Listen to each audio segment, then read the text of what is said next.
1.5 കോടി ലിറ്ററിന്റെ ഡീസലിന്റെ കൺസംഷൻ കുറവുണ്ടായി.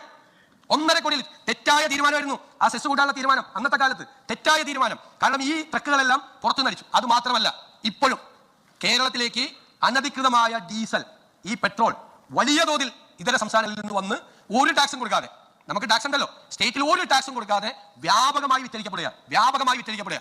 അത് തടയാനുള്ള അതിശക്തമായ നടപടികൾ ഈ ഗവൺമെന്റ് സ്വീകരിക്കും. ഒരു സംശയ കാര്യത്തിലില്ല.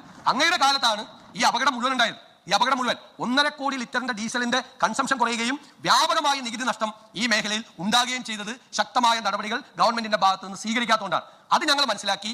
ആ കഴിഞ്ഞ സർക്കാരിന്റെ കാലത്തുള്ള കുറവുകൾ മനസ്സിലാക്കി ഞങ്ങൾ അതിശക്തമായ നടപടികൾ സ്വീകരിക്കും. ഒരു സംശയവും അക്കാര്യത്തിലില്ല. അതുകൊണ്ട് ഇപ്പോഴുള്ള കാര്യങ്ങൾ, ഈ കാര്യങ്ങളെല്ലാം പരിശോധിക്കണം. വിലവർദ്ധനവ് തടയുന്നതിന് വേണ്ടിയിട്ടുള്ള നടപടികളാണ് സ്വീകരിക്കാൻ ഫസ്റ്റ് പ്രയോറിറ്റി. ഗവൺമെന്റിന്റെ പ്രയോറിറ്റി അതാണ്. വിലവർദ്ധനവ് തടയാൻ, ഈ നാണ്യപ്പെരുപ്പം കുറച്ച് വിലവർദ്ധനവ് തടയാനുള്ള നടപടികൾ സ്വീകരിക്കുക എന്നതാണ് സർക്കാരിന്റെ ഫസ്റ്റ് പ്രയോറിറ്റി. പിന്നെ അങ്ങ് ഫിനാൻസ് കമ്മീഷന്റെ 15ാമത് ഫിനാൻസ് കമ്മീഷൻ 16ാമത് ഫിനാൻസ് കമ്മീഷനായി മാറിയ കാര്യം ഞങ്ങൾക്ക് 1.92 കിട്ടിയെന്ന് പറഞ്ഞു. അതിനൊന്നും ഞാനിപ്പോൾ മറുപടി പറയുന്നില്ല.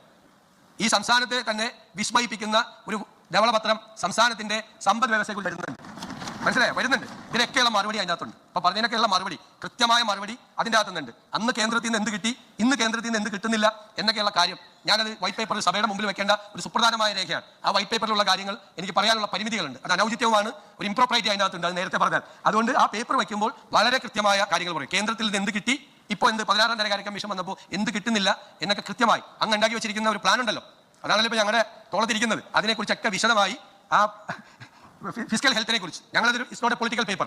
അത് ഈ കേരളത്തിന്റെ